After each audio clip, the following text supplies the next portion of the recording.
Seja muito bem-vindo a mais um vídeo aqui do Bible Tour, o terceiro vídeo dessa coleção do Evangelho de Marcos, mais um vídeo dessa coleção chamada Bible Tour. Estamos numa viagem por toda a Bíblia, nessa edição de 2026, começamos no Evangelho de Mateus, vamos até Apocalipse e depois retomaremos o Antigo Testamento fazendo esse paralelo. Normalmente fizemos em outras edições esse Bible Tour de Gênesis a Apocalipse. Dessa vez nós vamos fazer de Mateus até Apocalipse e depois de Gênesis até Malaquias. Essa é a proposta da edição de 2026. Bom, esse é o terceiro vídeo do Evangelho de Marcos. Eu quero que você observe que esse Evangelho de Marcos, como nós já vimos aí, quer mostrar o Jesus servo. No capítulo 1, já começa, no capítulo 1, 21, mostrando Jesus já expulsando um espírito imundo. No capítulo 1, 29, já mostra Jesus curando enfermos e expulsando o demônio.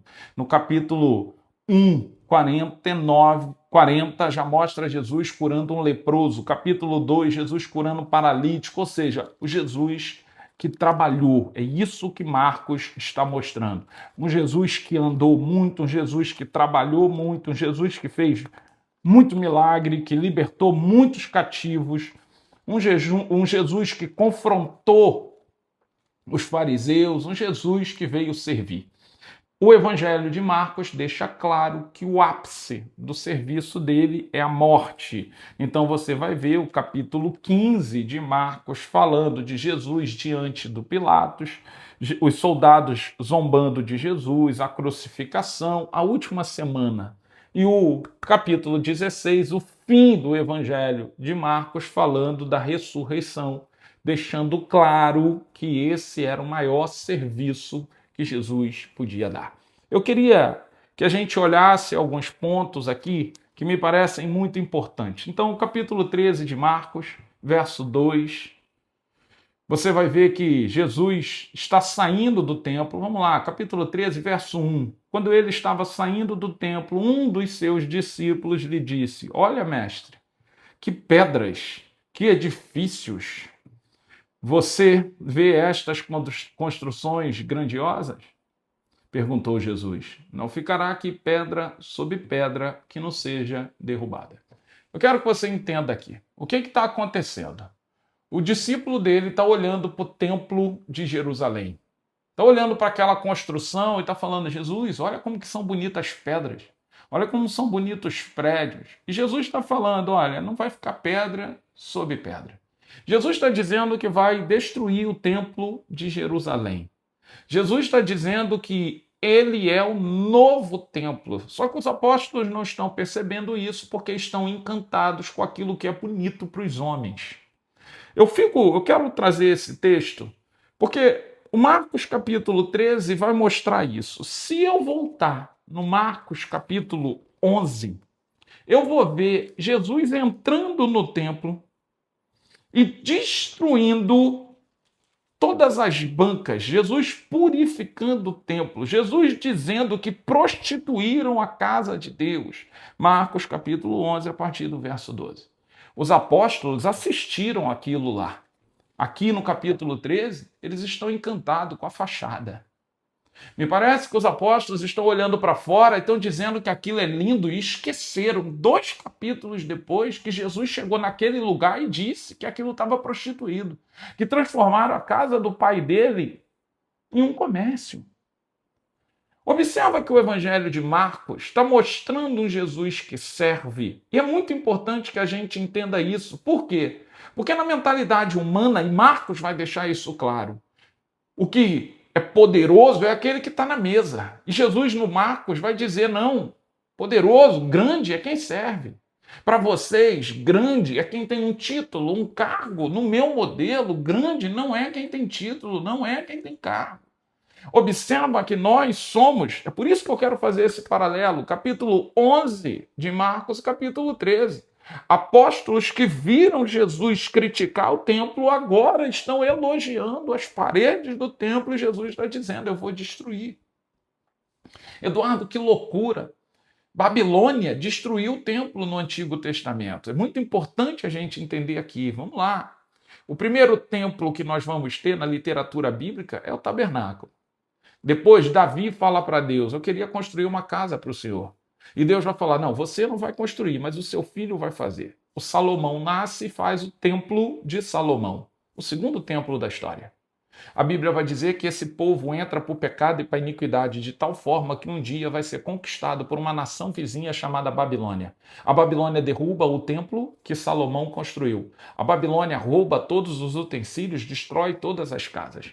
O povo vai para o cativeiro babilônico, fica lá 70 anos e quando volta, reconstrói o templo.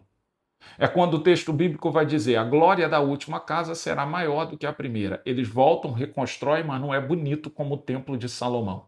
Teve o templo, o tabernáculo, teve o templo de Salomão, tem o templo que esse povo reconstruiu. A história avança, esse povo reconstruiu, mas não é tão bonito. Herodes, um político, decide pegar isso aqui e fazer uma construção linda. Por quê? Porque ele sabe que o povo se impressiona por obras que a fachada são bonitas, mesmo que a corrupção esteja lá dentro. Aqui Jesus está falando exatamente disso.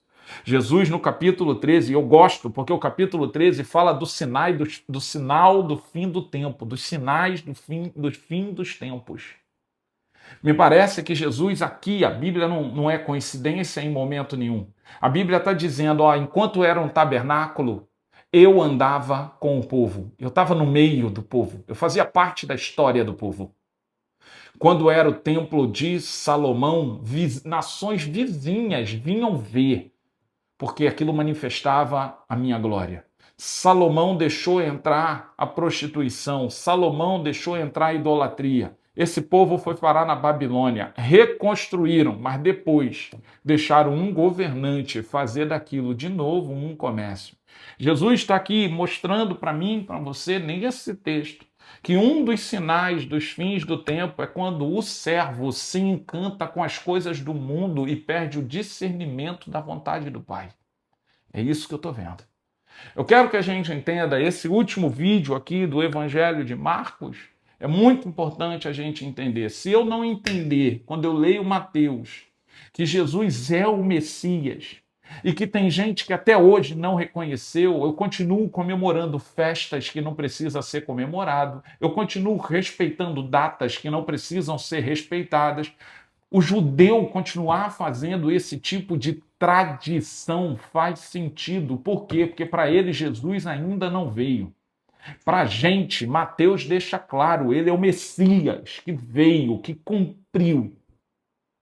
Se eu não entendo isso, eu leio Mateus e continuo com práticas que não cabem. Quando eu vou ler Marcos, eu preciso entender que Jesus não está preocupado com ritual, Jesus não está preocupado, não, ele está preocupado em servir, porque ele sabe que tem um monte de gente que precisa do que ele carrega. Ler o Evangelho de Mateus é ter a certeza de que ele é o Messias, que ele veio, que cumpriu, que toda a tradição judaica é bonita para a história, mas ele cumpriu. Ler Marcos é entender que aquele que entende que Jesus está, que Jesus cumpriu, que Jesus é um modelo, não perde tempo. Caminha em direção à Nova Jerusalém, mas serve no espaço que está. Mas serve como? Serve primeiro se curando, serve primeiro sendo cheio do Espírito, para depois derramar sobre o outro aquilo que ele quer que a gente entregue. Eduardo, isso é muito difícil, isso é complicado, e aí, nesse vídeo, eu quero te mostrar Marcos, capítulo 15, verso 9. Marcos, capítulo 15, verso 9, a última semana, Jesus sendo julgado diante de Pilatos, e Pilatos perguntando à multidão: vocês querem que eu solte o rei dos judeus? Perguntou Pilatos. Verso 10. Porque ele sabia que fora por inveja que os chefes dos sacerdotes lhe haviam entregado Jesus. Ele sabia que ninguém tinha nada contra Jesus, só estava com inveja do que ele fazia. Os chefes, os sacerdotes, sabiam muito do texto, mas não tinha a autoridade que ele carregava. Sabia muito do texto, mas não fazia os milagres que ele fazia. Olha só! Então, ele estava sendo preso por inveja. Verso 12. Então farei com aquele a quem vocês chamam... Então, o que farei com aquele que vocês chamam de rei dos judeus? Perguntou Pilatos. O povo responde no verso 13, crucifica-o. Gritaram eles. No verso 14, por quê? Que crime ele cometeu? Perguntou Pilatos. Eles, porém, gritavam ainda mais alto, crucifica-o. Observa, é aqui que eu quero. Pilatos está fazendo uma pergunta, por quê? Por quê? O texto diz, eles gritam mais alto, crucificam. O mundo, quando não tem resposta, aumenta o tom. O mundo, quando não tem resposta, usa um texto que já tinha usado antes, crucifica. O mundo tenta matar aquilo que não entende. O Evangelho deixa isso muito claro. Essa narrativa, né, essa narrativa do julgamento dele diante de Pilatos é contada em praticamente todos os evangelhos. Mas no Evangelho de Marcos, eu preciso que você entenda o seguinte: é o Jesus que foi servo e que o serviço dele incomodou as autoridades. O modelo dele, a história dele, a caminhada dele, a doação dele, os milagres que ele fazia, eles não estão crucificando Jesus por uma heresia. Eles não estão crucificando Jesus por um zelo com a lei. Eles estão crucificando Jesus porque Jesus faz o que eles não fazem. Porque Jesus é o servo que eles não são. O que era mais fácil? Eu imitar o modelo de servo como Jesus ou eu eliminar Jesus para manter o meu modelo? É isso que eu estou vendo aqui. Um homem que está sendo crucificado, uma autoridade que está deixando claro, isso é só inveja. Vocês, diante da incapacidade de mudança de vocês vão matar alguém que faz o que vocês não fazem. É isso que está acontecendo aqui.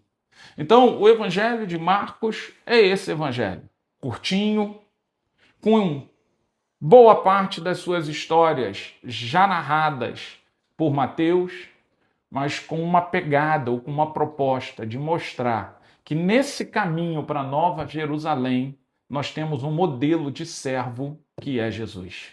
Pense nisso, leia o Evangelho de Marcos com essa perspectiva, avance nessa leitura com essa perspectiva, entenda o que o autor está querendo falar naquele tempo, mas entenda o que Jesus está querendo falar contigo nesse momento sobre esse Evangelho. Depois, em pílulas menores, nós vamos ter outros conteúdos sobre esse evangelho. Nós vamos ter literatura escrita, imagem, tudo lá no canal do Instagram. Se você não está, corre lá, se inscreva. Qualquer dúvida, mande mensagem. O importante é que a gente saia dessa jornada conhecendo e prosseguindo em conhecer o nosso Senhor e Salvador Jesus Cristo. Que Deus te abençoe, graça e paz.